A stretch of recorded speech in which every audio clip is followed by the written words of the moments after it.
Ciao, ciao, everybody, and welcome to Giallo, Ciao, Ciao, episode number 52. Yay! Yes. This is the Redemption Tour, part one of probably many parts. Tonight, we are going to go over movies that we both didn't like so much the first time we watched them and talked about them on the show. So tonight we're doing Bay of Blood and Black Belly of the Tarantula. I'm Creep, and this is Chris. Hello, everyone. I would like to start off by saying I listened. Wieners. I listened to the last episode, which was the Back to Basics episode, and I wanted to jump through the computer and strangle my digital self because of how many times I interrupted Creep, who announced the show at the beginning of the show, like 5 times probably. So I stayed completely quiet this time and waited for the intro to be done. I also want to go on record and apologize for the popcorn munching that happened last show. Pretty hardcore. I've already had my snack. I am well satiated. I have a little drink that I will sip from time to time so that I don't lip smack through the podcast, but otherwise I will remain quiet. I also found the mute button. If I need to yell at someone or something, I'll use that. So there we are. Also, I want to thank Eric for giving us the new intro. Yes, it is awesome.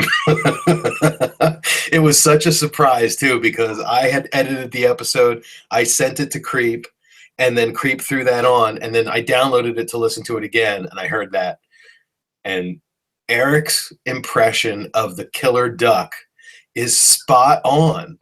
I didn't even know how at first I didn't even know how he did it. I'm like, how did he get that?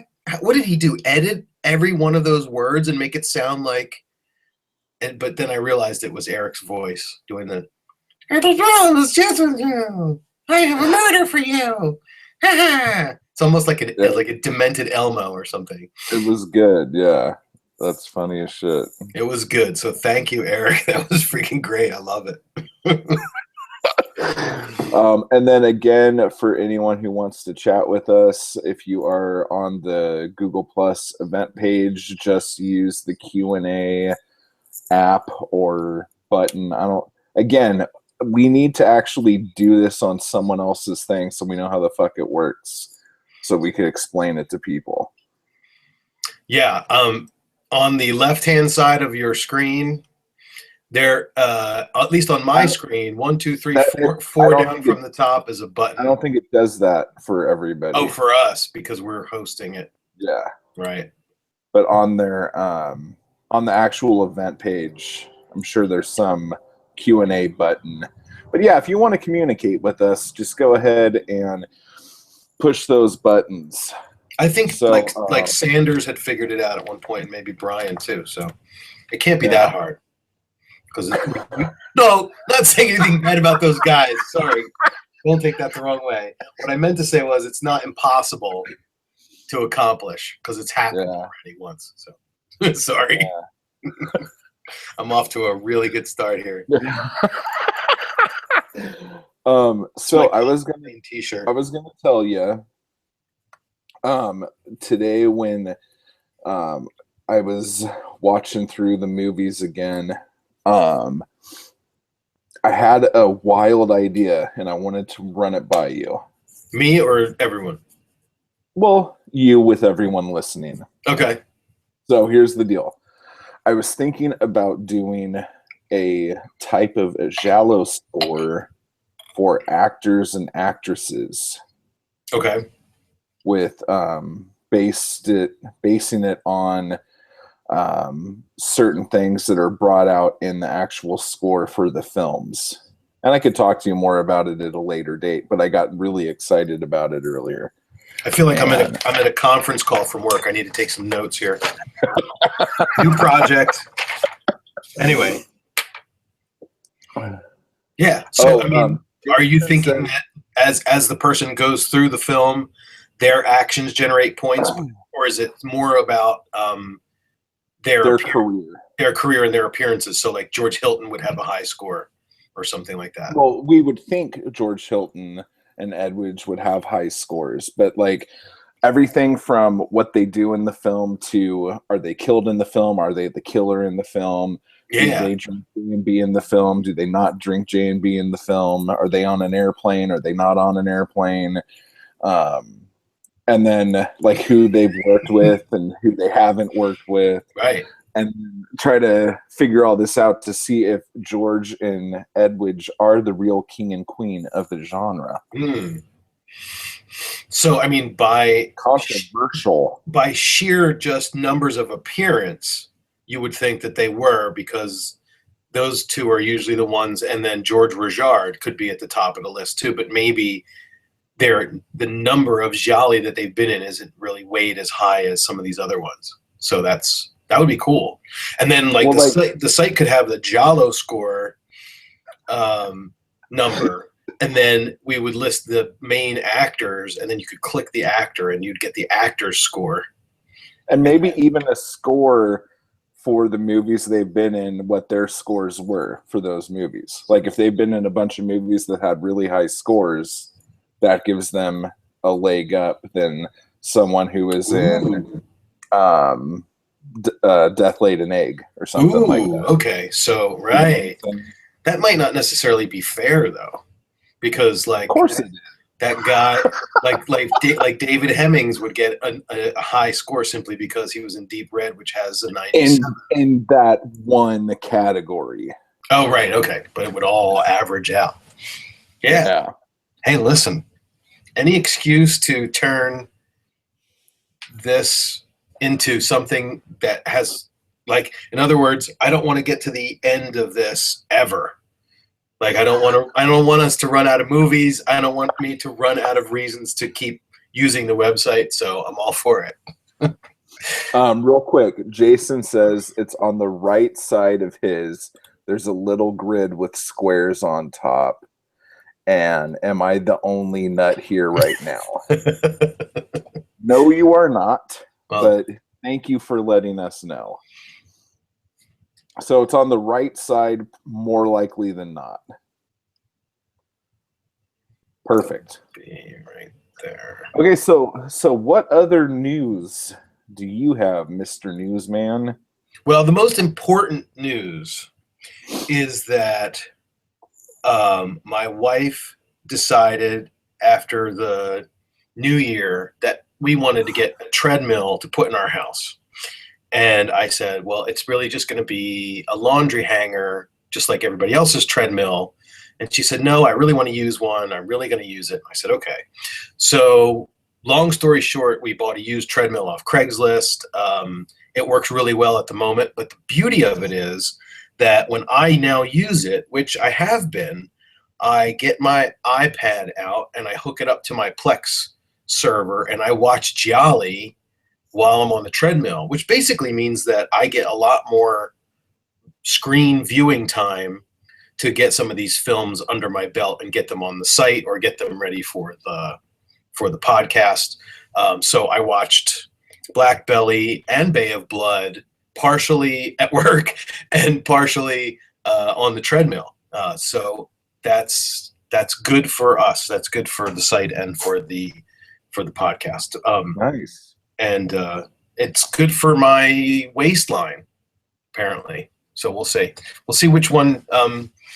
We'll see what advantage happens at what time. I don't even.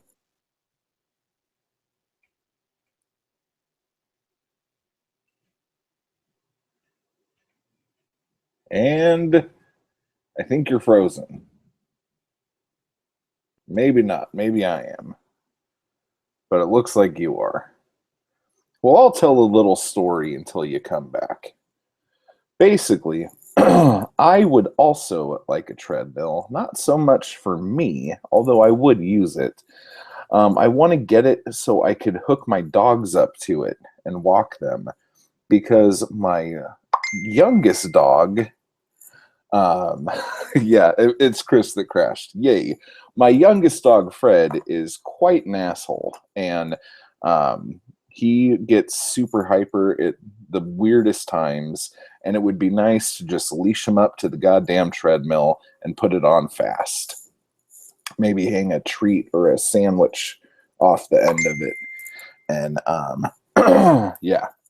So there's that. I got an exercise bike, and you could see the handles right there. And I ride that while watching stuff like Coronation Street.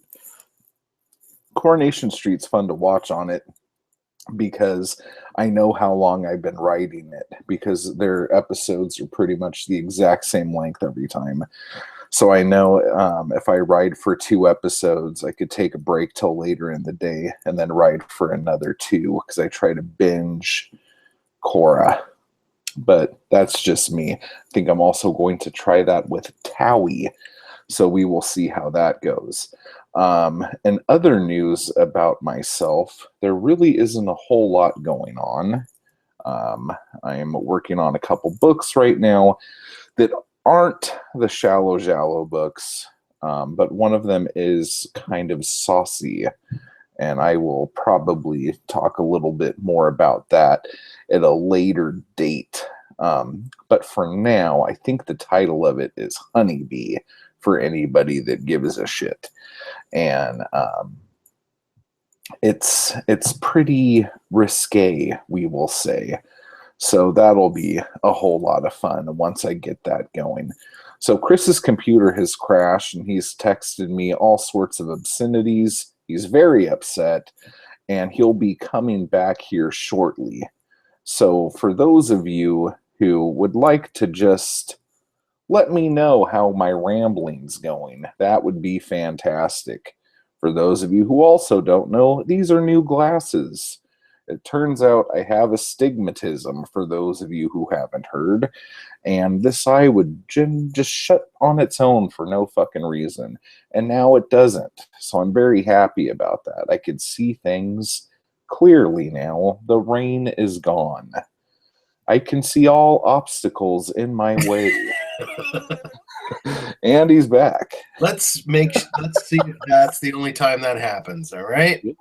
Jesus Christ. I unplugged my iPhone because it's plugged into the computer. Maybe that caused it to crash. Maybe it just doesn't like our podcast. Anyway, I was talking about the treadmill, and I'll try and edit some of this crap out. But more importantly, the fact that I said that the treadmill was important, which is kind of sarcastic. But at any rate, let's talk about Synapse DVD studios, or films production studios, putting out Tenebrae in this crazy steel box Blu-ray edition with like 3 discs, I think, like 2, maybe it's the Blu-ray of the film and then a DVD of extras and then a CD of the soundtrack, I think. Oh, wow. So as soon as I saw that announcement, I lapped it right up and ordered it. And I think it comes out in a couple weeks, so I'm pretty excited. Partly because I don't have Tenebrae on Blu-ray. It's one that I definitely have been waiting for. I know there's an Arrow release of the film, but I don't have a UK region player, so I've been waiting. And there's been a lot of talk about this 90-minute documentary on the Giallo. Our source of information, who wrote this book, Mikkel Koven, is featured in the documentary, and he was plugging it on Twitter. And when you look at the special features on the disc that's coming out, it includes that film. So I'm pretty excited to see that as well, because I really wanted to see what that was all about. So that's coming out soon, and if you are interested in buying that, that is a US release. It's a region 1, I believe, and I think they said they're going to limit it to like a 3,000 unit pressing. So I don't know if that means that they will sell out quickly. I don't know how many people in the US are clamoring for a Blu-ray release of Tenebrae, but Well, Jason says he already booked it and really looking forward to it. Still wish they'd announced it just 3 days sooner before I ordered the old DVD. Yeah, it sucks. That's a pain in the ass, man. Yeah. That's usually how I would buy CDs. I would get a CD, and then a week later they would release like a remastered version with like 20 fucking new tracks and all sorts of shit. Make me all upset. They love doing that.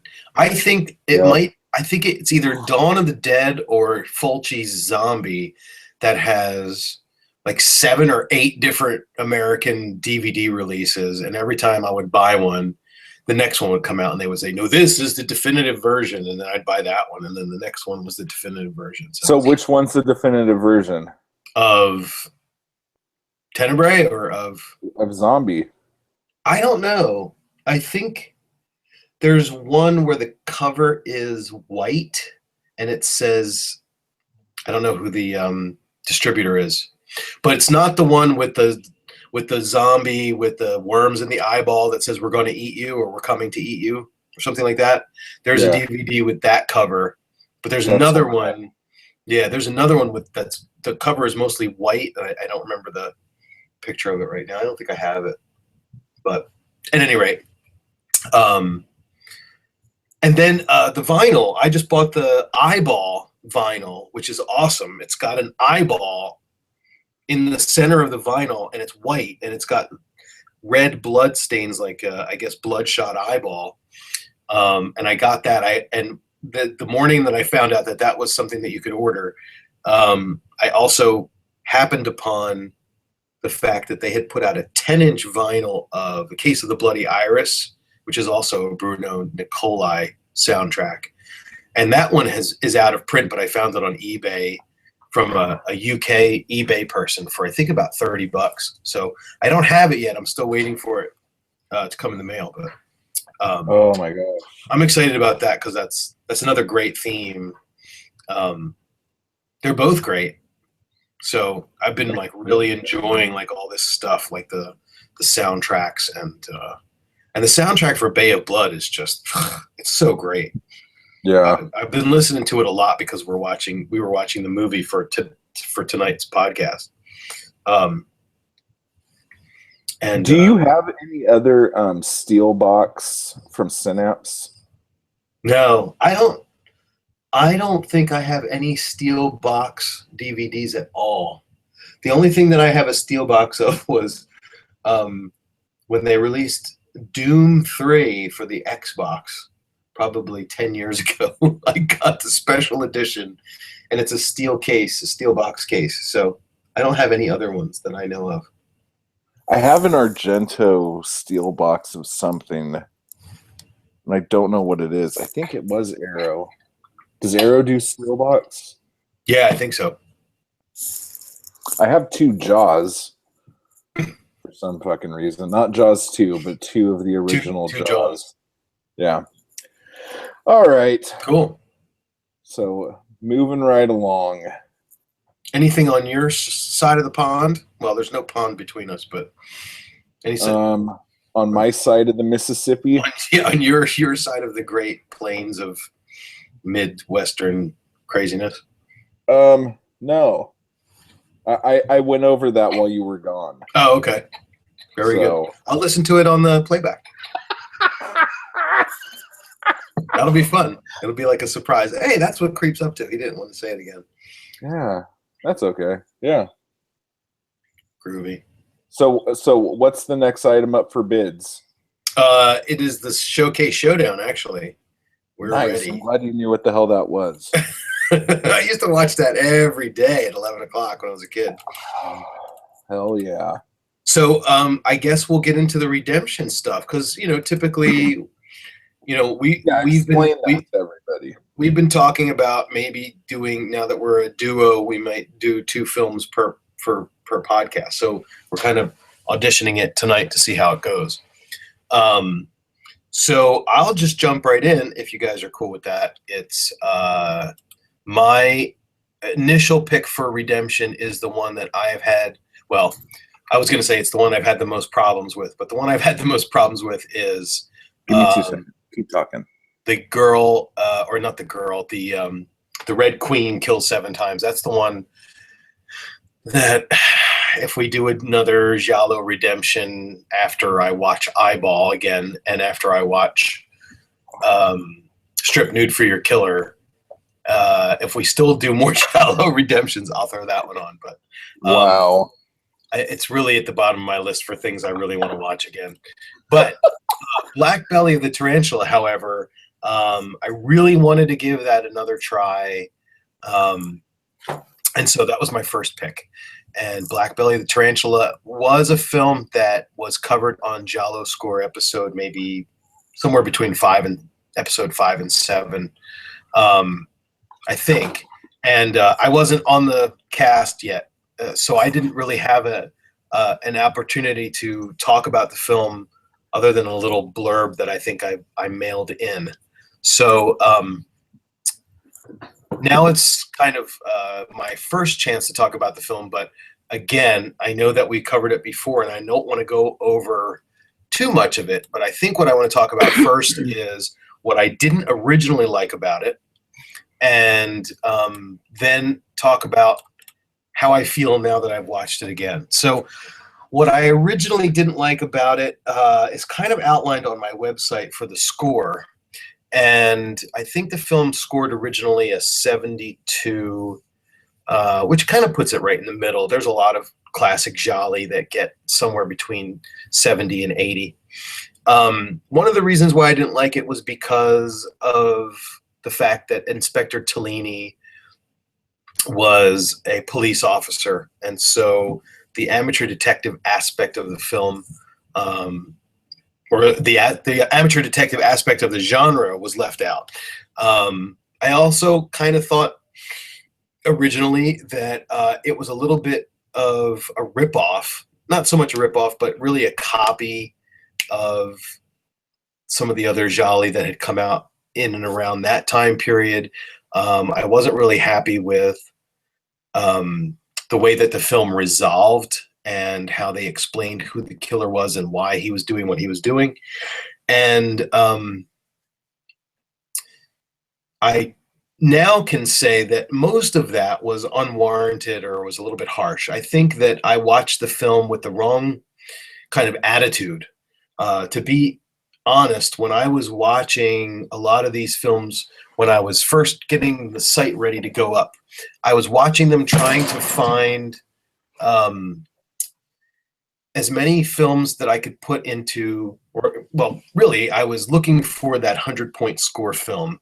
And every time I found a film that kind of fell off, because it fell off, I said, you know, this isn't a good film. So I think that I influenced my own judgment of the film based on the fact that my scoring criteria didn't give it a good score. But also I think I just didn't connect with it the first time. It just didn't really do anything for me. I may have watched it in multiple sessions instead of one long session at once. But now going back to it, I watched it again, and I have a really much better opinion of it. So Black Belly the Tarantula is a film that was directed by Paolo Cavara. And I'm not, off the top of my head, familiar with his work other than I'm assuming he'd probably, let's see. I don't see anything. He did another film called Plot of Fear in 1976. I don't know if he was well known for anything in particular. Didn't he do the film? Fifth Chord? No, Fifth Chord was not him. I don't, off the top of my head, I don't remember the Fifth Chord director. But I'm looking to see on IMDb if Paulo did anything. You know, we talked about this last week. These directors kind of jumped around genres to whatever was popular. So I don't know if he's more well known for spaghetti westerns or, you know, it looks to me like he did a couple of Gialli. He did a crime thing. It looks like he did maybe a sex comedy. So at any rate, it stars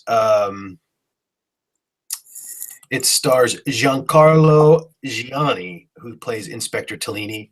And then we have a very nice long list of very delicious women who are in the film. Yes. Claudine Auger, Barbara Boucher, Barbara Bach, um, and Stefania Sandrelli, who plays Tellini's wife in the film, who is very, very delicious looking. Horribly annoying. Yeah, but you know, you can handle it. Yeah, it gives it heart. I mean, if you put it on the Italian, then it really isn't as annoying as, you know, listen to her in English because you can't understand what she's saying, right? But the only kind of exception to this rule is Rosella Falk, who is, I believe, the woman who is shown later on in the film, who comes to the bar where Tellini is trying to get her to appear, and she thinks he's the blackmailer. And she was also in The Fifth Chord, the woman with who couldn't walk, who was in the wheelchair. And then she was also in, I think, Seven Bloodstained Orchids. She was somebody's wife who was in the mental institution. She just has kind of a hard face that I just can't connect with. But at any rate, other than her, I mean, the film starts off with Barbara Boucher on a massage table with no clothes on, and we've got this incredibly sultry and really ear-pleasing soundtrack going on, and it's just a really, really cool intro. It's probably one of my favorites now, as far as yeah, it borders on porn for sure. It's just a great intro because the music's really cool, and we just get to watch close-ups of Barbara Boucher in her prime. Interestingly enough, as an aside, I think my now all-time favorite Barbara Boucher appearance is in this film called Milano Cabralo 9. It's some poliziotesco movie where she's got this dangly bikini and she's doing some kind of striptease in this strip club. I haven't seen the film. I've just seen that shot of it, that little clip on YouTube, but definitely look it up if you haven't seen it. Just Barbara Boucher striptease. And I even, when I was doing research on Boucher, I even watched the clip where she was on Star Trek, and I watched that little episode where she's some alien from another planet, and of course Captain Kirk tries to seduce her, and she says something like, "What is this? What are these? You know, gestures of affection that you're giving me? Are you trying to seduce me or something?" And he's like, "I was, but you kind of took all of the fun out of it or something." Anyway, but she gets killed right in the beginning. So I'm not really spoiling anything. But so anyway, the film is based on the idea that there is an unknown killer who has a particular murder MO, which is, or a particular murdering technique, which is he uses a acupuncturist needle, which he dips in wasp venom and sticks in the back of his victims' necks, right where their spinal cord is, in order to paralyze them, but allows them to remain fully conscious, while he then proceeds to stab them somewhere between the rib cage and the abdomen, and slowly move his knife down and just draw blood as slowly and as kind of like cringingly as possible as you watch it. Super vicious. Yeah, it's very, very. I mean, I don't think, when I think of like the vicious kind of killings in Giallo, I think of the killer in Solange, who was stabbing girls in the vagina with his knife. But this one's pretty sick and twisted as well, especially since the whole psychological idea of, you know, alive while it was happening. And I think probably when this film came out, that might have been a new idea, or at least it was new to a lot of people. And so just, if you were paying attention when you went to see this movie in 1971 and you realized what was going on, it was probably pretty kind of frightening just psychologically to think that this was what the killer was trying to do. So the film opens with the murder of Barbara Boucher, who plays the character of, don't tell me, Maria Zani. And that murder sequence is really, really well done. The music is good. The atmosphere is good. I love the scene right before where we kind of see that fetishistic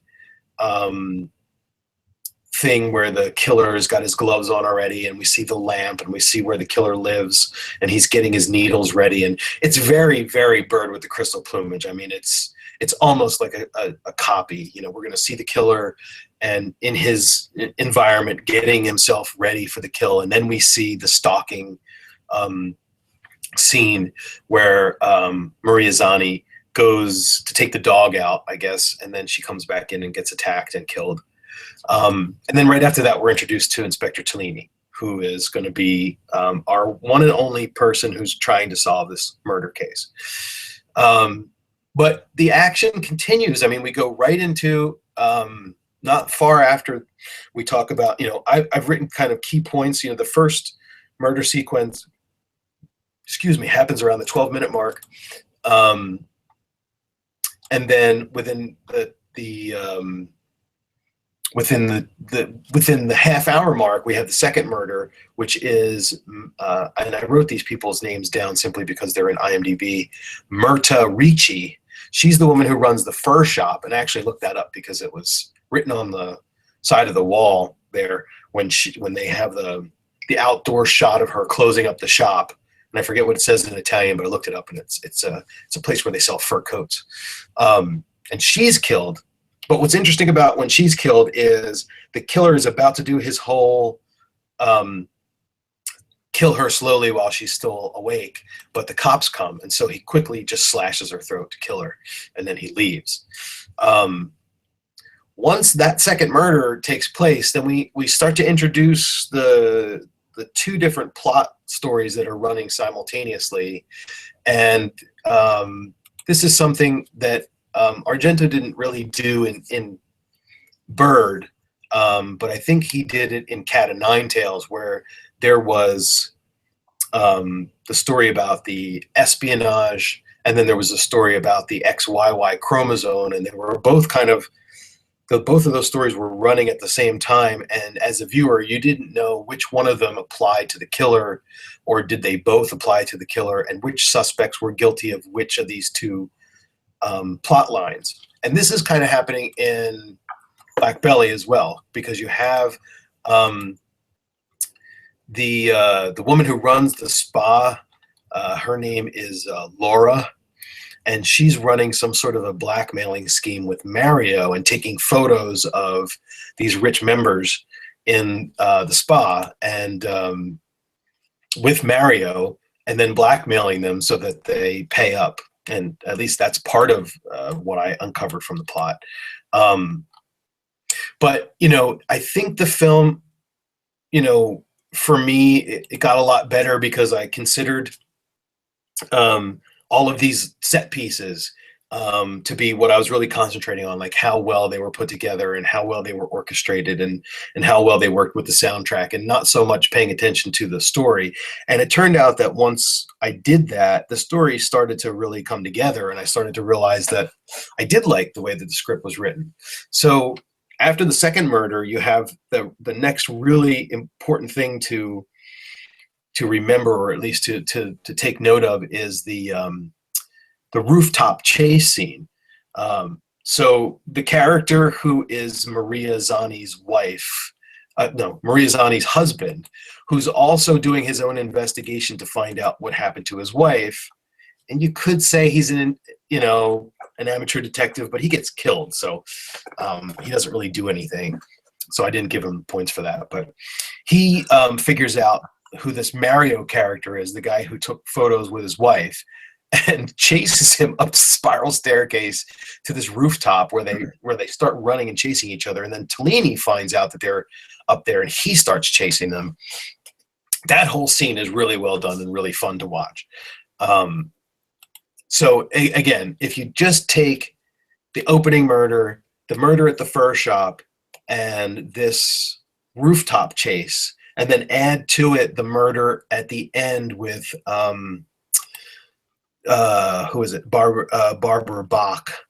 Her character gets murdered in the same way that Maria Zani gets murdered. If you just take all of that and combine it with, the way that the film was put together in the soundtrack, and this Inspector Tellini and Giannini, the actor who played him, you put all that together, and it really does amount to something that's a substantial film that's fun to watch. And once I finally, I guess, got past whatever it was that was blocking me from liking it, I really did like it. And there are certainly things that you can look at and say, well, it's definitely ripping off this or this or this. But again, we were talking last episode about the whole Filone aspect, which is that, it was natural at that particular time for somebody to take a film and make it in the style of the film that came before it. And whether you want to call that a ripoff or an homage or a combination of both, or just good marketing, that's really what was going on at the time. So the film, I will spoil the end because I love to do that. And for the people who haven't watched it yet, I mean, really, you really should know better at this point. Maybe I'll come up with some sound effect that goes beep, beep, beep, spoiler, spoiler. And throw that in there post-production. So we'll see what happens. Insert it right here. Okay. That's what she. So, and Creep, I don't know if did you get to rewatch this in prep for this show? Okay. So tell me if I've gotten any of this wrong, because this is what I thought was going on. So we have Laura and Mario who are doing this blackmailing thing. And then after the second girl gets killed, Laura decides to call off the whole blackmailing scheme because I don't know whether she was afraid of these women were going to get killed, or maybe she was afraid that she was going to get blamed for being the murderer. So I think she decides to run Mario down in her car. So I think Mario gets run over by Laura in that red convertible. And maybe and it looks like she's dressed up in the killer's outfit. And I think maybe that was to throw suspicion away from her. But when she then goes into his studio to steal all the photos, she leaves that video of Tellini and his wife behind. So that's going on. And then there's that little subplot about the second girl who was murdered and the cocaine, and the fact that they're transporting the cocaine in boxes with tarantulas. And that which would just turn the tarantulas into maniacs. And that entomologist, I mean, I was trying to figure out how did they get to that guy? Like, what led them to that? And then I went back and watched it again, and Tellini says, put a bug on everyone in her address book. And I guess, we talked a few episodes ago about how easy it was for people to manipulate the phone lines back then, because it was all, there was that one episode or that one film, I think it was 7 Bloodstained Orchids, where the cops were able to trace the call because the one guy didn't hang up. And when he didn't hang up, he left the phone line open or something. So maybe this is the same thing. So Tellini says, okay, we found this woman. There's a lot of cocaine here. So let's bug everybody's name in her address book. And I think that's what led them to this entomologist who just happened to have this video, or just happened to have this idea about how the wasp and the tarantula have this weird mating and killing each other scenario. And he said, I'm showing you this because I want you to see its similarity to the way that these murders occurred. And then Tellini goes, yeah, well, never mind that. Tell me a little more about the second lady. And he goes, well, she was just a friend. She wasn't really close. And then somehow or another, Tellini finds these boxes with tarantulas and asks him to take the tarantula out so he can prove that it's cocaine. But that part of the story never really goes anywhere. And meanwhile, while all... That's narcotics. That's not his beef. Right. Like, right. He's a homicide dude. And there was a scene where he's walking with, I guess, a higher level police person, and he says, do you want to stay on the case now that it's, you know, could be moved over to the narcotics side? And he said, no, I'll stay on it. And so he continues to try and figure out what's going on. But we'll get back to Tellini in a second, but I think at the end, what's going on in parallel to all of this is this killer who pretends to be blind. He has unlimited access to these women at the spa because he pretends to be blind, and so he massages them and then decides to stalk and kill them. And as they tried to explain in the shortest possible time ever, at the very end of the film, it was some psychosexual revenge type thing. So I'm very much reminded of Bird with the Crystal Plumage, where they're talking about how this guy who doesn't actually have a name, if you look him up in IMDb, he's just listed as the Masseur. The story is that he was involved in the murder of his wife, who laughed at him and emasculated him because he had impotence. And however many years later, I think they said 5 years later, he meets Maria Zani, the first girl who gets killed, the Barbara Boucher character. And she apparently has the same kind of personality and attitude as his wife. And so this triggers his psychosis all over again. And this was the same kind of explanation. So he decides to work in a place that's full of women like that, just to piss him off. Well, I guess if they're all rich, and you know, maybe they all kind of have the same kind of attitude. I don't know.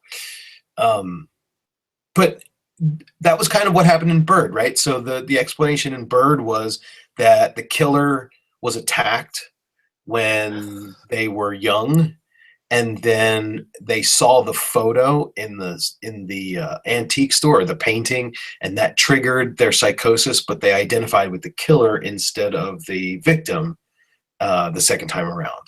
And then if you go to Four Flies on Grey Velvet, and again, I'm not trying to spoil Bird, and I'm not going to try to spoil Four Flies, but if you go to Four Flies, it's the same thing. The killer... Four Flies spoils itself. It does. That's because you don't really like it that much. That's right. So Four Flies, it's the same thing. So the killer, you know, wanted to take revenge out on someone, and then they met somebody who reminded them of the person that they wanted to take revenge on, and so that psychosis came back.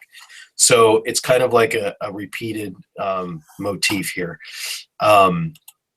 But I think that's the explanation. And really what the film comes down to is, you know, it's obvious that by throwing in that explanation at the very end, it's clear that they really didn't want you to think about it this much. It was more about how... Oh, go ahead. I was just going to say, as far as Bird with the Crystal Plumage similarities, the fact at the end that the killer came to kill his girlfriend. Right. You know, like, and then I think just the title, Bird with the Crystal Plumage and Black Belly of the Tarantula, like it's pretty Filoni, those two. Yeah, it's very much in the style of.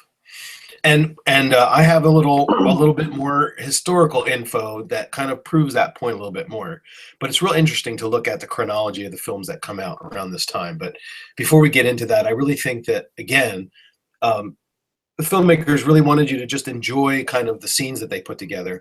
Tellini the actor who played Tellini does a good job at being the inspector, and the fact that his own wife or girlfriend or whoever she is gets involved in this case kind of makes it a more dramatic, more personal thing that he's connected with this case in a way that hits him personally. You could argue that and because of that, he becomes more involved than just a normal police inspector, and he should be given more points. But I didn't do that. So as far as the score is concerned, I think it lost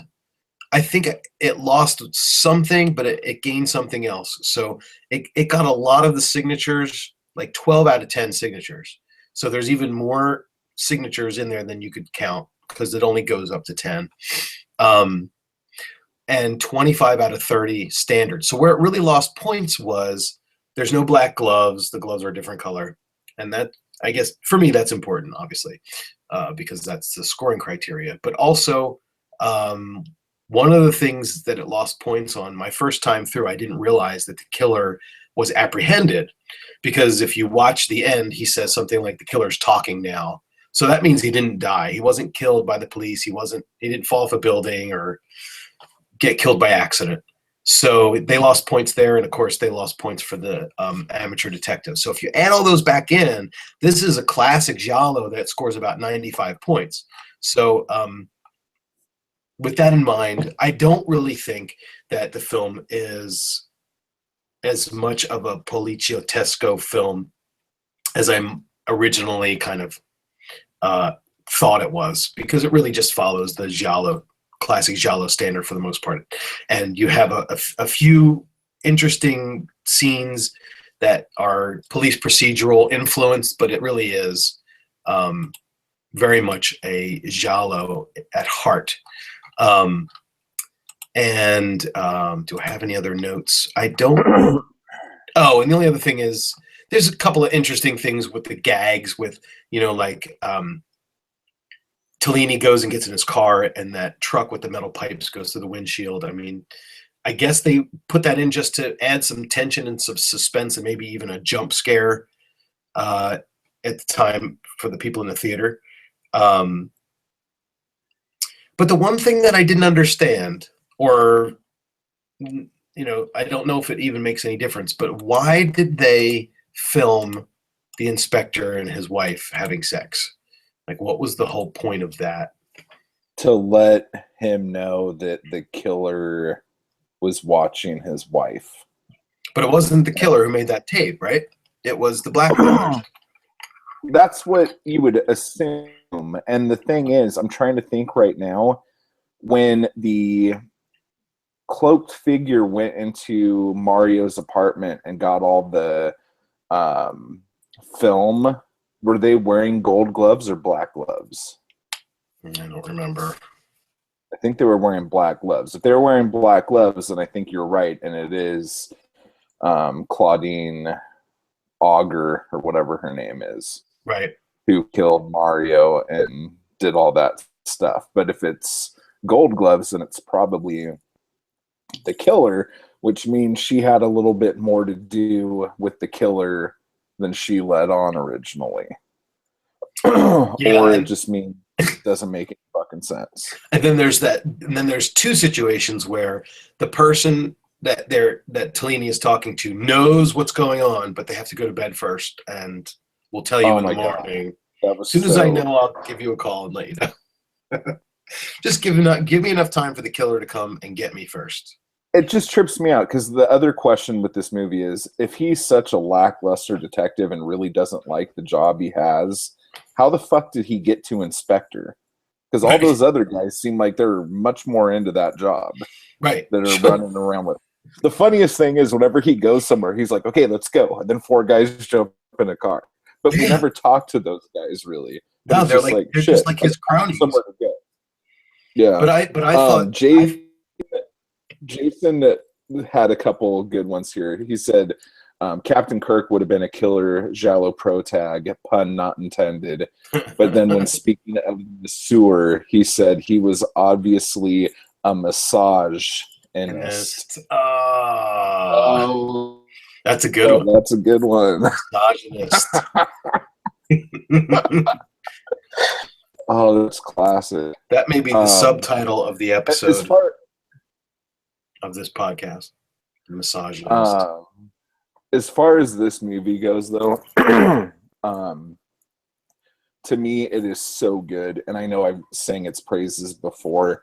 Um, but probably the thing that I like least about this was something that you said you did like. Actually, was the music. When the music gets crazy, like when Barbara Boucher's getting killed, and it's like, and it just like the music goes kind of out of control when that whole. I'm not a huge fan of that, and I think the movie gets really. The pace slows down a lot when they go to the beach house. Yeah. Like the whole bit really just drug the film down and then picked it up. But the other thing is that movies having heart right now. Like that's like a big thing for me. And this one in particular, all the side characters, the conversations he has with his wife, and the side characters, I'm talking about the catapult. I'm talking about the gay guy, the who's like the worst waiter in the history of the world. He drops all the cigarettes into the pool and everything. He's just awful. And it's just like these characters are so great. And then even that scene with when that girl's husband goes to meet the catapult for the first time at his office and the shit's just covered in dust. And he's like, what the fuck am I doing here? You know, like that kind of shit you didn't need to put in those movies. Right. You know, but they put it in because they cared. And you could really tell that they care. And even the chick who comes in during the investigation of the first murder. Yeah, she's like, oh my God, please don't take pictures of me. You know, I'm not looking ready. And she's looking fine and normal, you know, but she's just, for no reason, a character there running her mouth, looking cute, whatever. It's just, there's so much goodness inside this movie. And yes, it wasn't a tarantula and a wasp. It was a shit spider and a bee. But no one's going to say anything bad about it. They didn't know. Yeah. You know, because in 72, no one knew what a tarantula looked like, apparently. So that's fine. But Argento did that too. I mean, like he put quirky characters in Bird with Crystal Plumage, so I think maybe there was a little bit of an imitation there too. If I'm not mistaken, the guy who played the waiter in this movie played the private investigator's boyfriend in Four Flies, like the dude in the bathtub. Am I remembering that correctly? Yeah, I think so. No, when the private investigator in Four Flies goes to investigate that apartment, and he starts talking to the guy who lives in the downstairs apartment, and they kind of start hitting it off. I don't think it's the same actor. It's not the same actor, but I know I recognize this guy from somewhere, though. I just don't remember where. Yeah. But Argento always put sympathetic. Was always sympathetic. Oh, I'm sorry. I was just going to say. Go ahead. Sympathetic towards. No, I think Argento is almost always sympathetic towards gay characters in his films. He puts them in his films. Yeah. And he kind of puts them in kind of a light where they're being made fun of a little bit, but I think that for the most part, he at that particular time period, he was trying to kind of, give them an opportunity, give the characters an opportunity to express the fact that they had that characteristic, but they were also likable characters, and they were, you were sympathetic towards them, like, especially the one where in Four Flies, where he's the private detective who's going to try to solve the case. I mean, for sure. Yeah. Argento was doing that on purpose, but in Cat o' Nine Tails, one of the suspects is gay, and they go to a gay bar. But I know But I know I've seen that guy who's the waiter in this film somewhere else. I just have to look him up and see. The chick who played the girl who died in the fur shop is freaking me out because I thought she was like a bad guy in something. Like she was the killer in something. She was in Case of the Bloody Irish. She was the lesbian who lived next door with George Richard. She was the daughter. Oh, yeah. That's not the one I was thinking of, but yeah, that is her. Yeah. She was probably in something else too. I don't Yeah. know. But this movie's just littered with talent and like the set pieces, the props. Oh my gosh, it's like phone porn like in this movie, dude. It's like there's so many cool telephones in this movie. And even when you go into the catapult's office, he has like a bookcase that's just full of old phones. None of them are plugged in or nothing because he's like, yeah, I don't have a phone, it's broken. But I have this wall of telephones over here. It's just there's so many great moments in this, and like nothing makes me happier than watching the catapult run down the street. Like, hey, don't forget the catapult. I'm like, oh my god, this is just classic. Yeah. It's just so good. It was awesome. And Tellini, he was, I can't remember the actor's name, but he was in Hannibal, and then he was in the Hannibal TV show on I think season 3. Oh, okay. Yeah, he's still active. He's great. Yeah, dude. It's just this movie is just a lot of fun, and Yeah. I'm really glad we got to go over it again. I like it more now than I did the first time as well. Well, yeah, me too, but probably exponentially more than you, because you liked it to begin with. But yeah, but I think it's interesting because I tried to look at, IMDb has pretty good information about release dates of these films. And if you look at when this film came out, many of the gialli that came out prior to this were more along the style of the suspense gialli, not necessarily the classic black glove killer type.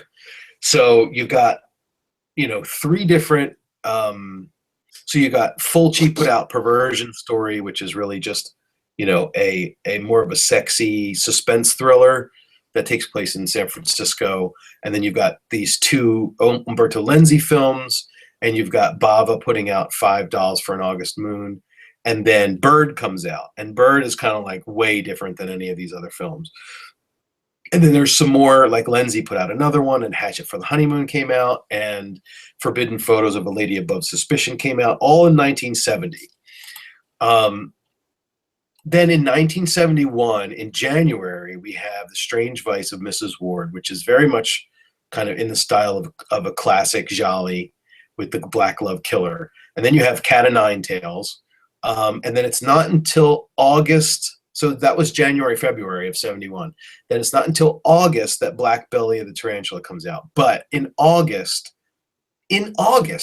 4 gialli come out in the same month. Black Belly of the Tarantula, Case of the Scorpion's Tail, The Fifth Chord, and The Iguana with the Tongue of Fire.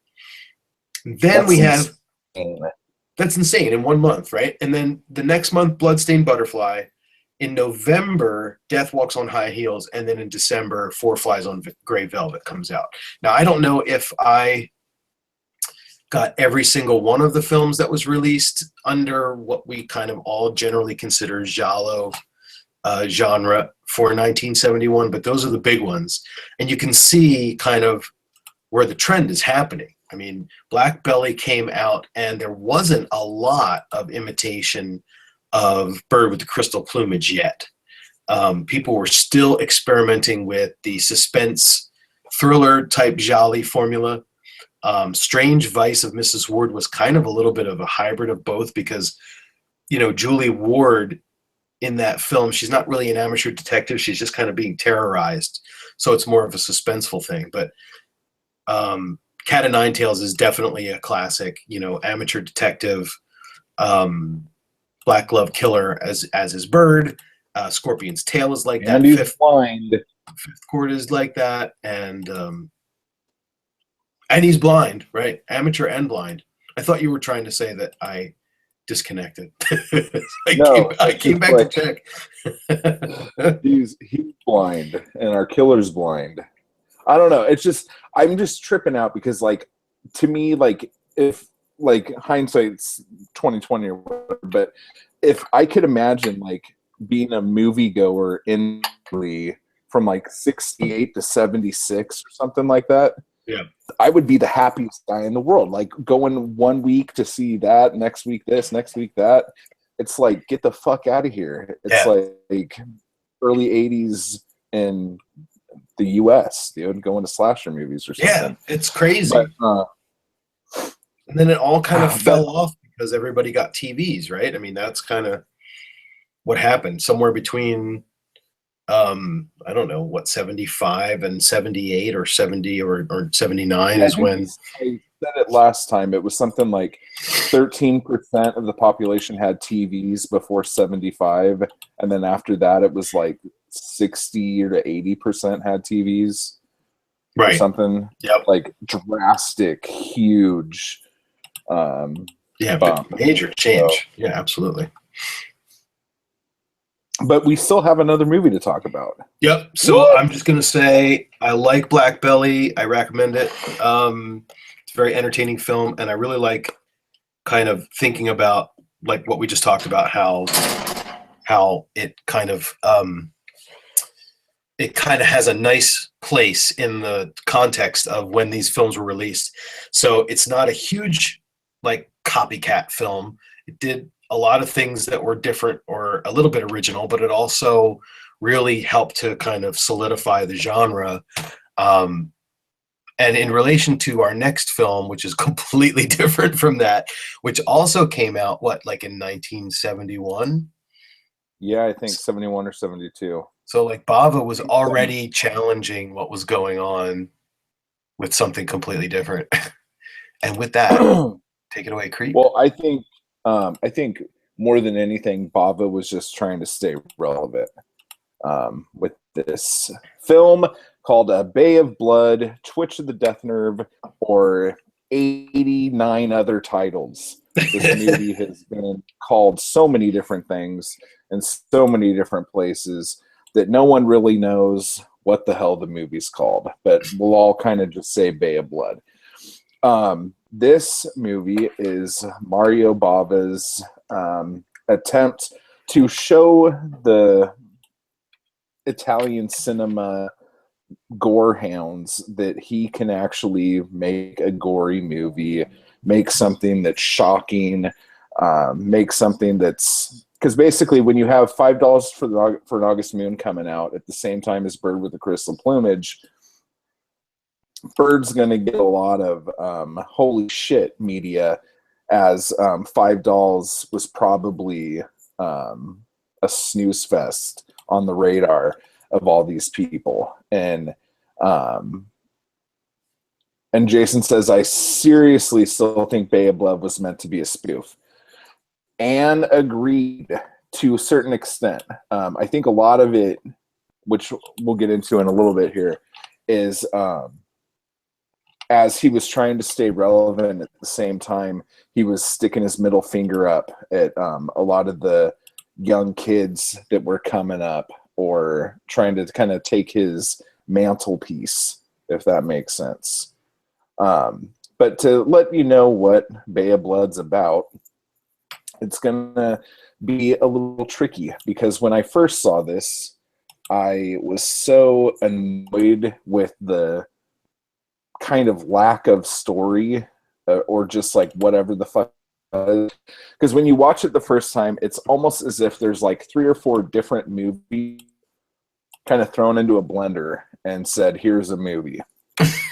You have the opening of this movie, you have this old lady in a wheelchair, and she's kind of cruising along at an elderly pace through a dark room. A rope comes around her neck. She falls out of the chair. She's getting hung. It's amazing. And then we pan up and we see mustache creepy face kind of, do his thing, take off his gloves, put down the suicide note, and all this other stuff. And then somebody comes and kills him. So it's like, what the fuck just happened here? And then we go into this awful scene where this grody dude's biting a squid in a boat, and then some lunatics chasing a butterfly with a net. And then they're having a conversation, and you're sitting here going, why the fuck am I watching this? I don't understand what's going on. But if you give it a minute and really digest what's happening and look for the fun that it is, it does get better. And more than anything, Bad Blood probably inspired more films that you like than this one is a film that you like. So we have a shit ton of characters. We have this guy named Ventura who's bagging this peroxide blonde chick in this really awesome house. We have a dune buggy out of some weird Saturday morning cartoon with Brenda, some French girl, and then two really weird dudes. One of them, I swear, is wearing a wig. I have a better copy this time watching it, and I had it like the screen huge to look at this guy's hair. He gets the bill hook in the face when he opens the door. I swear to God, it's a wig. No one could actually go to a hairstylist and say, do this to my hair, and then put me in a movie and have me look like a cool dude.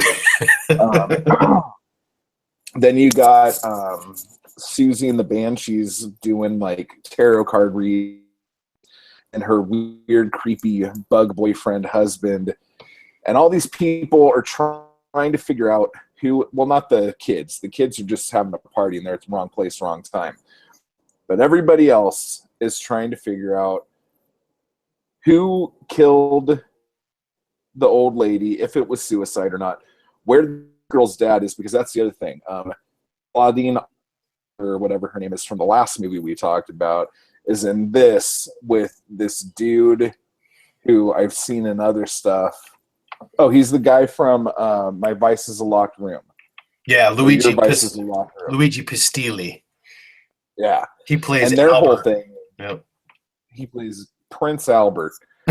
They decide to bring their kids along in a trailer, leave the trailer at the edge of the bay, and go figure out what the hell's going on. And by figure out what the hell's going on, I mean start murdering everybody for no real reason other than the fact that homegirl saw her dad dead getting face fucked by a squid. And so she probably went off the rails a little bit there, and then went into some dude's house to try to get a breather and found 3 dead people in a bathtub. Mm-hmm. So she's completely bonkers now, and she wants to murder basically everybody there. And so the story begins, and then she tells her husband he's such a wuss for not wanting to kill everybody with her. And the soundtrack for this is one of the best soundtracks I've ever heard. And it's funny because it's not Maricone Nicolai. I always say the guy's name wrong. It's Capernini. Is that how you say it? No. No. Capernini. You all know you. Whatever his name is. I'll tell you. It's one of my favorite soundtracks, and it's one that I could listen to the entire soundtrack, because with Black Belly, I love the score, like the main theme, but I don't love the whole soundtrack. Bay of Blood, I love the entire soundtrack, and I could listen to it over and over again. And I think Chris was the one who pointed it out to me. If you go back to like episodes like 13 through 15 or something like that, I just decided, because I couldn't find the right scores for the movies we were doing, I would just play the Bay of Blood soundtrack over and over again on certain episodes because I just really liked it. And Chris is like, hey, you got to knock off that Bay of Blood shit. He's like, it's really nice, but you know, you're playing it over and over again. It's Stelvio Cipriani. That's the reason we're, yeah. Mic on. I'm gone, aren't I? Turned into a Cylon when you started reading that. What was it? I survived. I didn't crash. Sergio. No, not Sergio. Stelvio Stelvio. Cipriani. Stelvio Cipriani. And Cipriani. my one comment about this particular soundtrack that I find really interesting is that the main theme, which starts out with the bongos, and it's like Yeah. the little harpsichord thing playing. The first few notes of that sound like the beginning of Buddy Holly by Weezer. And so every time I hear it, I think, what is this homie dissing my girl, or whatever, however that song goes. And that one that they made that awful commercial of. yeah. It's like it's Oh, the video where they're doing the Happy Days. Archie's Diner or Yeah. whatever. Yep. And that, so I always think of that now when I hear the beginning of dee dee Don't ruin that dee soundtrack for me, dee. Sorry. dude. It's okay. I like Weezer to an extent. But so anyway, so this score is phenomenal. If you don't have the soundtrack, you could start. I'm trying to think if this. No, this wasn't the one I started with, but this score is definitely one to even start with. If you are like going, should I start purchasing Giallo soundtracks? Yes, get this one and kind of start playing with it at that point. The other thing about this is that it gets confusing as to who kills people, sort of, because I'm going to spoil this just because it gets way too confusing if I don't. Basically, we have the husband who dies right after the old lady dies. He's in cahoots with Ventura and the blonde. And the thing about this movie that irritated me the first time I watched it was there were all of these flashbacks. And at first I didn't understand when the flashbacks were starting. But after seeing a bunch of Bava's stuff, you actually do. Like, the way he transitions in between scenes indicates a lapse of time. And especially when he's doing his... this movie is littered with it because he actually shot this one, I think. But he'll like zoom in until something's out of focus, and then the next scene starts where he's coming back and it goes back into focus. Right. He was really big on transitions, and so it was confusing on first watch. Actually, the first couple times I watched it. But so those people are working together to kill the old lady so he could inherit the land, sell it to Ventura, and Ventura could turn it into a shopping mall or a fucking resort or whatever the fuck he wants to do. Right. The guy who lives in the shack that eats squid, he is I can't remember his name, but he's the son of the old lady, Simon. He's the illegitimate son of the old lady. He wants to keep the land, wants to sell it, but then realizes he's been played, so then he's mad. And so he's just angry at everybody. But he's responsible, I believe, for killing the people, the teens who partied at the old discotheque, Broomhilda and all the fun people. So he did the spear, the slicing of the head, which was actually really meaty, right, and stabbing or slicing the dude in the face. Right. So a couple Friday the 13th ripoffs go to this dude here. Yeah. And then now, if I can interrupt you for a second, yeah, I have something that I put together specifically for this discussion, which acts as a visual aid, and I'd like to put it up on my screen share now for you for your entertainment. Do it. Okay, it's the Bay of Blood murder diagram. You see it? Oh my gosh. Okay. I was bored at work and I had my flowchart program open and I said, why the hell not? So for those of you who aren't watching the stream, the YouTube stream, I'll put this up on the group page so that you can take a look at it. But it's basically exactly what Creep is talking about. So I don't know if it helps, but I needed Who's to Duke and Denise?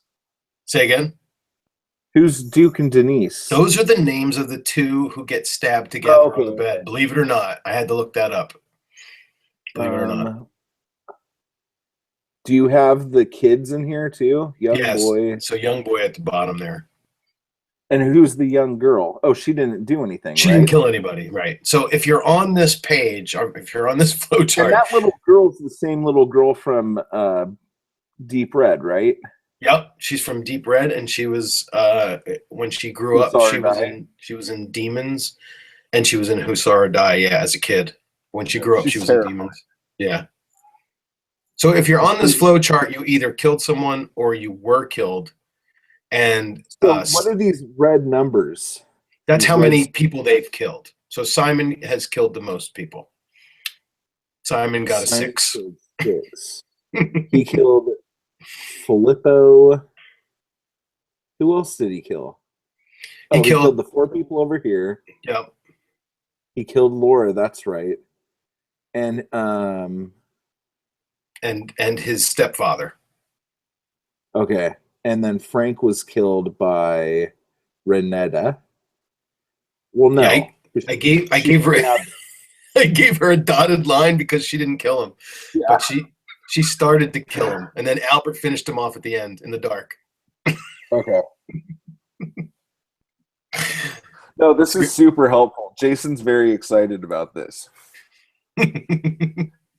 Awesome, because this is one of those things, especially like the first time watching it, or even like the first through 5, you're sitting, who the fuck's killing everybody? Because you have Renetta, or whatever her name is, she said a couple killed this person. And then you're looking at it and you're like going, did you? And the person's not dead. And you're like, oh, she didn't kill that person. But I guess that's what dotted lines are for, huh? Right. Well, she stabbed Laura, she stabbed Frank in the leg with some kind of a knife. Yeah, and or like scissors or something. Laura's the blonde chick, right? Yeah. Mm-hmm. Okay. And Anna is the fortune teller lady? Yep. Who got her head whacked off? And Paulo is the entomologist.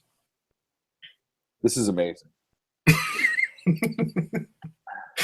I was doing this for whatever software I was developing this week, and I was like, I got to do this because I read 2 different plot synopsises or synopsi of this thing, and they're a little bit different. Some of them have Simon doing more, and some of them don't. But Simon does admit to killing Filippo Donati when he's at that last scene where he and Laura are in his room, and she starts recounting, and they do that really long flashback where they go to talk to the Countess, and she steals the diary. When they come back from that flashback, or maybe before, he says that he killed Donati. So, but it's So there's 5 killers in this movie. Yeah, if you count the kid, yeah.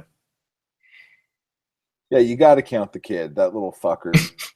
If you listen to the first time we did this, I mean, episode, this ending I thought was the worst ending of any movie that ever happened in the history of the world. I don't necessarily feel like that now. It's not my favorite ending, but I really like the song that comes on after they shoot the Let's go down to the bay. Yeah, it kind of evens itself out for me. Well, and again, I guess that is a great flow chart, sir. Well, I'm glad you like it, and I will put it up with major spoiler warnings on the group page so that you guys can check it out. That is brilliant. And I had ideas for putting other things in here like motives and stuff, but this was enough. We just needed to know who killed who, because that was really the hardest part of this film. There's no real amateur detective who's walking around trying to figure out the problem. It's like everybody's after everybody else, and everybody's trying to cover their ass and survive and come out ahead by inheriting, the bay or getting, whatever the prize is that they're going for. So, yeah, it's I had to read it a couple of times It, IMDb has a really good synopsis of the film, written up. Whoever wrote that particular whoever wrote up that particular wiki page did a good job. So, Are you back? here I am. Can you see me? Hello, sir? Can you see me? Hello? Okay, cool. Hello? Oh, here I am. Yeah, it was all choppy, but I'm sure it's fine on the feed. I just couldn't hear you for a little bit. Yeah, I could see you. Cool. I just wanted to go over a couple bits that I don't think we covered the last time we did this. Hello?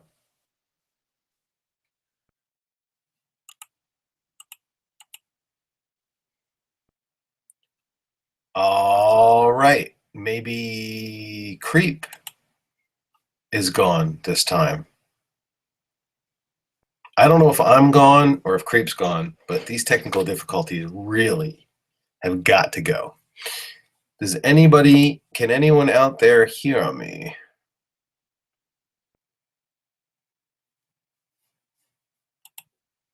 Well, ladies and gentlemen, if you are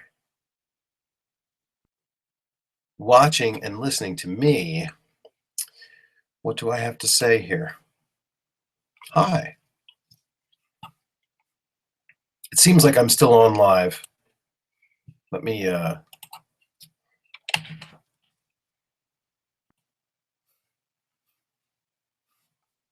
get over here and send.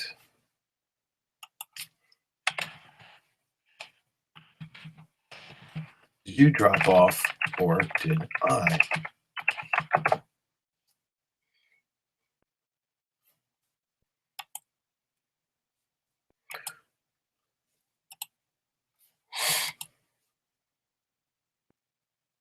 Well, ladies and gentlemen, if you are listening to my voice, hello. Hey, I don't know who dropped. I don't know who dropped off. Was it me or you? I dropped off that time. Okay. The call line.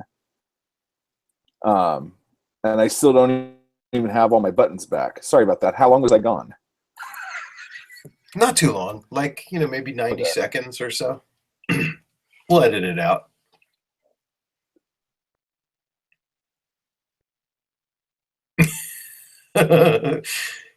We've got some network congestion here, I think. Well, everybody, welcome to the show. Creep is gone this time, I think. Oh, I'm back. I'm here. Back again. Yeah, I couldn't hear anything you just said. You started saying something and it went all. Yeah, it's just this network congestion of some sort. I don't know why. I don't know if it's on. I don't know whose end it's on. That's what she said. Well, anyway, I don't know if you were talking about. I don't know. You were moving on to the next thing. Oh, you said there were a few things that you guys didn't get to cover about the film in the original version so you of this. didn't hear any of that. Okay. No. Okay, cool. Then what I'll do is Federico Fellini once commented that he worked on writing a horror film for an acquaintance who gave him a script with numerous depictions of not one thread of story connecting them. I believe it was Mario Bava he was referring to, and Bay of Blood was the movie. After a month of having all of his ideas rejected, he told the filmmaker to shoot the script and figure out the story. And he stated that this may have been the best advice he ever gave another filmmaker. So that's awesome. And the other thing about this movie is that it is supposedly, it has more titles than any other movie, which I don't know how accurate that is. But as far as different working titles, released different titles, things like that, this movie is the movie.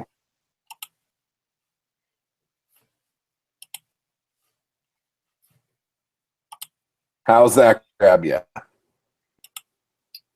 You said this movie is the No? movie. Hello. Am I in You La cut La off. Land You again? cut off one more time, but now I hear you. Uh, We were talking about the. You were talking about the number of um, titles for this thing. Titles. Yeah, and the one that I like the most is Reazione a catena, which means chain reaction. Are you receiving me? Hello. Boy, this really is fucked up.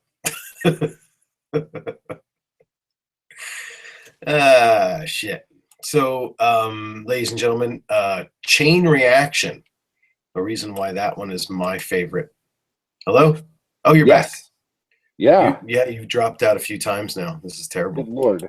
I could still see you and hear you. You're a Cylon the whole time, but I was just saying that I'm sure it's fine on the YouTube feed, Oh, okay, good. and we're gonna go back and we're gonna just be sitting here going, I can't hear anything, la la la la la. But because a lot of times when you dropped out in the past, when we go back and listen to it, it's fine. So the internet's grabbing it, it's just not giving it back to us. Oh, okay. But I mean, when I actually crash, that's definitely a crash. But otherwise, we should be Yeah, a good. crash is a crash.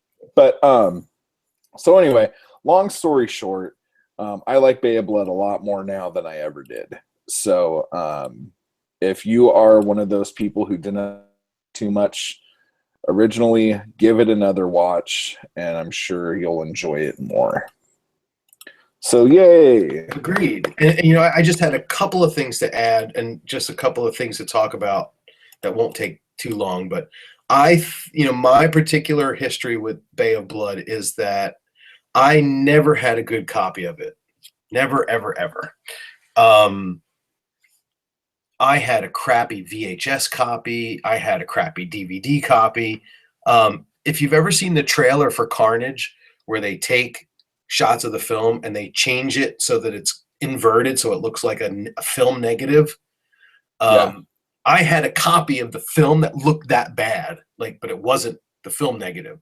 So when I first saw it, I'm like, this is awful, and I'm never going to like this film. Um, Now that I've seen the Blu-ray version of this, I mean, it's gorgeous. It's absolutely gorgeous. But the other problem with the film, and what makes it really hard for people to get into, I think, is the sound, not the soundtrack, not the music part, but the actual soundtrack. The sound quality is really bad, at least the English version.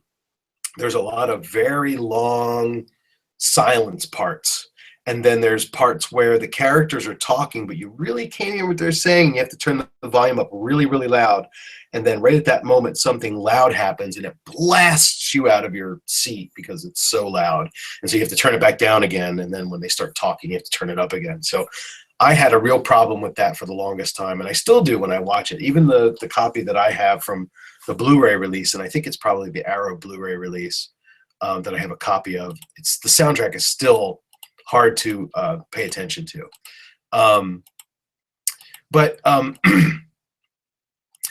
the only question that, and this is not a question that has an answer, but um, what I know, there's a lot. First of all, there's a lot of what seems like a lot of day for night scenes, and that's probably the result of the film getting a Blu-ray treatment. They probably never intended for the film to look as good as it did, and that's why they filmed it with these lighter blue skies when it was supposed to be nighttime. But what do you think about, when did the action take place in this film? And I don't mean like over how long of a period, but if this Bay Area has some residents, but it also has this place where they have like a disco maybe, and the place where the kids originally go, and they drive, and there's a pool, a very large pool, and there's a place where it looks like they had a disco.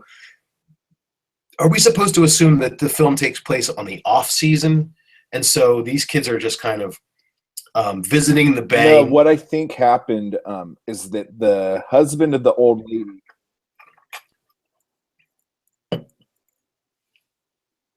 I don't know if you're frozen or not. I'll just keep talking. the husband of the old lady, um, under Ventura's urging, did things to the town or the bay, like put in a gas station, put in a discotheque, tried to do all this stuff to like give it a new feel and a new look, to modernize it. And then people like the bug guy went and destroyed those things, or like made it to where they wouldn't make any money. So it was like he was like throwing money at stuff and it wasn't working. So everyone, especially the old lady wife, was looking at her husband like a failure. Right. Okay. And that's why the entomologist guy was like, well, this is never going to happen because the bay is full of bugs. Nobody's going to want to come here.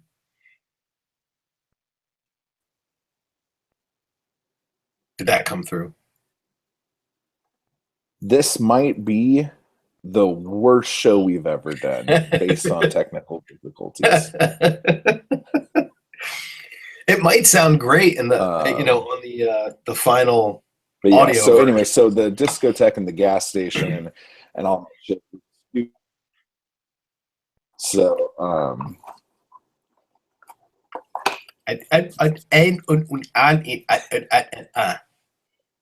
yeah, you don't have to pretend. It does it fine on its own. Oh my god.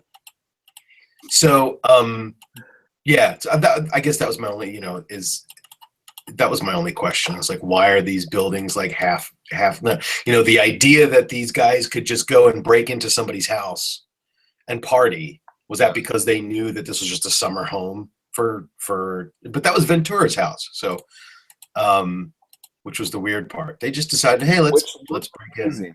His place looked amazing. His place in the city that they were at originally looked amazing. Yeah, totally. There's just a lot of great looking shit in this movie. And I think that the other girl was hotter than Brunhilde.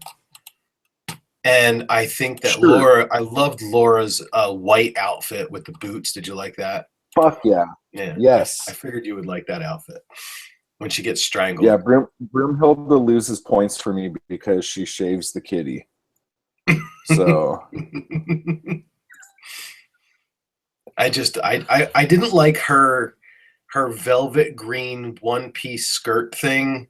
That was just, oh, I loved it. It's so short. Yeah, I didn't like it for some reason. I don't know. Maybe it was just the way that she danced. It just wasn't. Yeah, she wasn't a very good dancer. No, not at all. Or maybe it was just Bobby. No. Bobby. Yeah. But not the best swimmer either. No. But live and learn.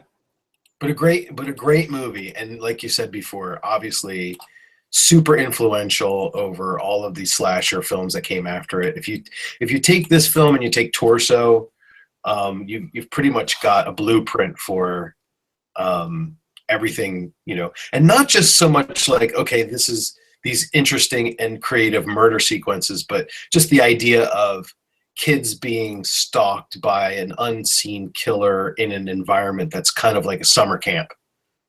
Yeah, you take that movie and you have the blueprint for all the Friday the 13th movies, especially part 2. Like, that's one of the biggest things, that Friday the 13th part 2 is a loose remake of Twitch of the Death Nerve, which it's not a remake of, but like a lot of people have said things about it. When you watch it, you're like, fucking A, yeah, that is pretty close. Yep. Cool. Well, before the internet explodes.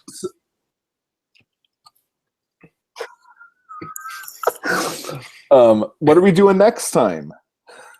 Do you want to tell the lovely people? Because yeah, lovely people, I'll tell you.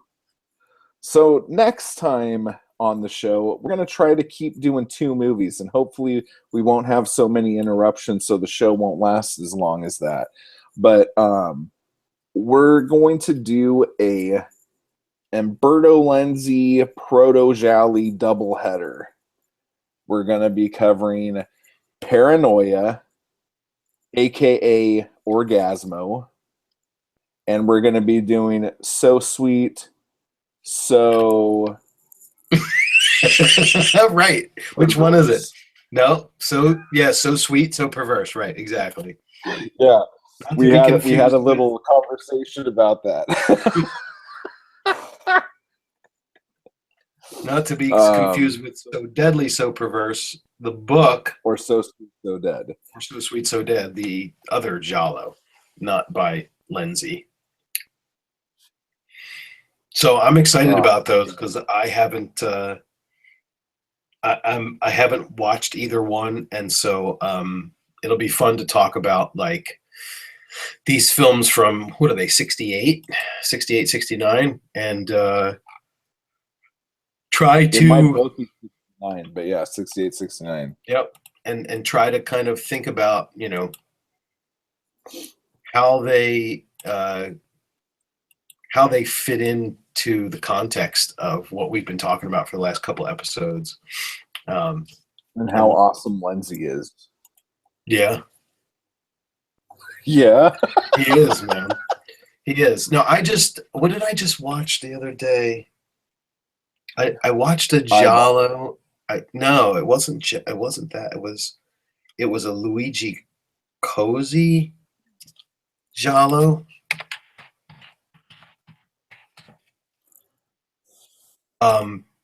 Oh, I know. What was it? There's a film called The Killer Must Kill Again, and I wanted to start watching it. Luigi Cozy, who is also responsible for the sci-fi gore festival called Contamination. But I ended up starting to watch Bloodstained Butterfly instead. But I didn't finish because the treadmill stopped. I just got off. I turned the film off. But refer to the earlier conversation where my computer crashed to remember what that is in the context. Well, I can't hear you anymore. Oh, you are still talking. Okay, good. Hooray. Yay. Okay, folks. Well, until next time, everybody. Ciao, ciao. Ciao, ciao. And I hope that the audio version is much better than this broadcast. And we'll see you next time. Fucking hell. See ya.